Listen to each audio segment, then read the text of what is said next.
Hi, first graders. This is Ms. Brown. Today, for our module lesson, we are going to be learning about wetlands and animals that live in wetlands.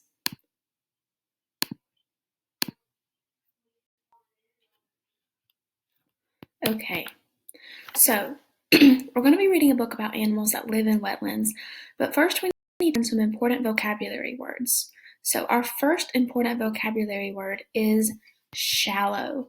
Shallow means not very deep. So you can see in this picture, the water is not very deep. That seal in the water, his belly is touching the bottom of the ocean. So you can see that it's not very deep. It's shallow. Our next word is burrow. That means to dig a hole or tunnel in the ground, just like this. So a lot of animals burrow into the ground. They dig holes into the ground. Our next word is conservationist. It's a person who works to protect something. A person who works to protect something.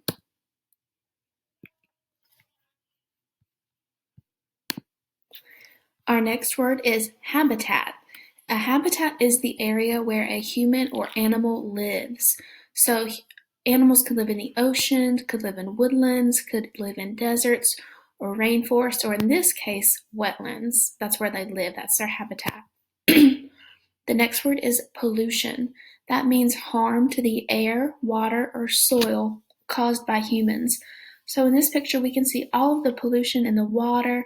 We can see the air pollution. There's trash everywhere. There's runoff. That's all pollution in the air and in the water and down here in the soil. And then our last word is chemical. It's something that changes when mixed with something else. So you might have heard Mr. Maxwell talk about chemicals before, and a lot of the times you'll see them in glass jars, and when you mix them, they become something new. That's a chemical. So these are our vocabulary words today. So let's read about wetlands. Okay. Protecting wetland animals. About wetlands. Wetlands are places where shallow water covers land. They are home to many plants and animals. Frogs live in wetlands. So do turtles and snails. Birds live in wetlands.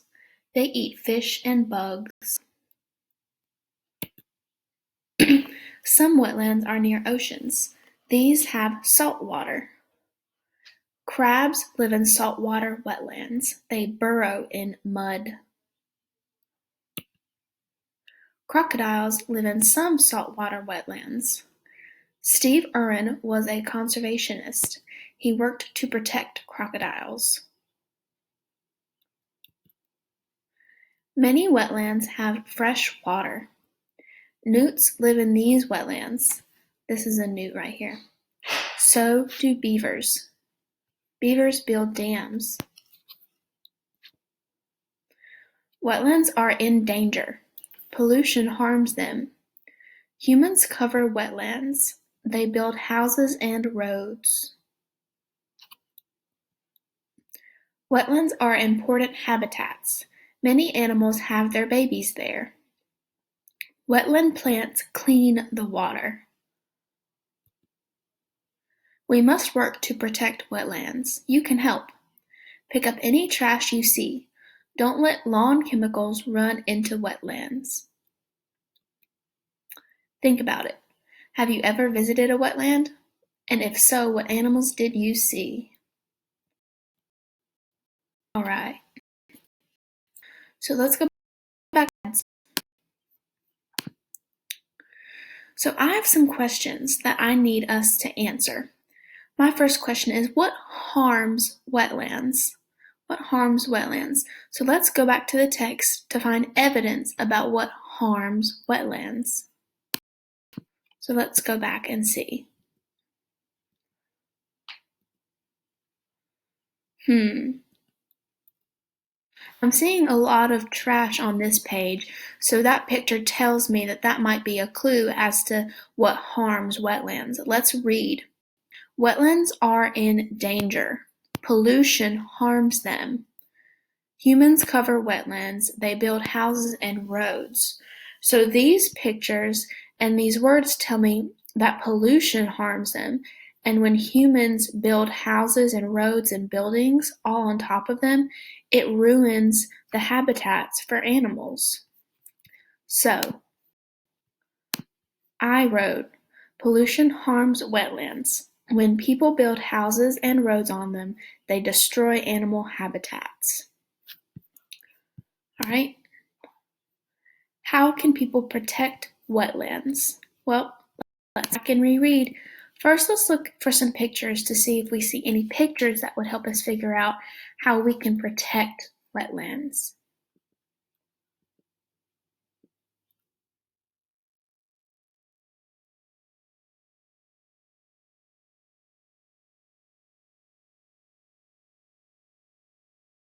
Oh, well, here I see a picture of a little boy picking up trash, so let's read this page.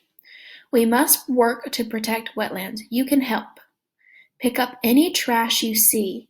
Don't let lawn chemicals run into wetlands. Okay, so now I know that by picking up trash and by not letting lawn or grass chemicals run into wetlands, I can help protect them. So that's what I wrote. How can people protect wetlands? Well, we can pick up trash that we see on the ground, and we can stop letting chemicals run into wetlands. So that is my evidence. I just used evidence from my text, like these words, and these pictures are my evidence to support my answer that I wrote.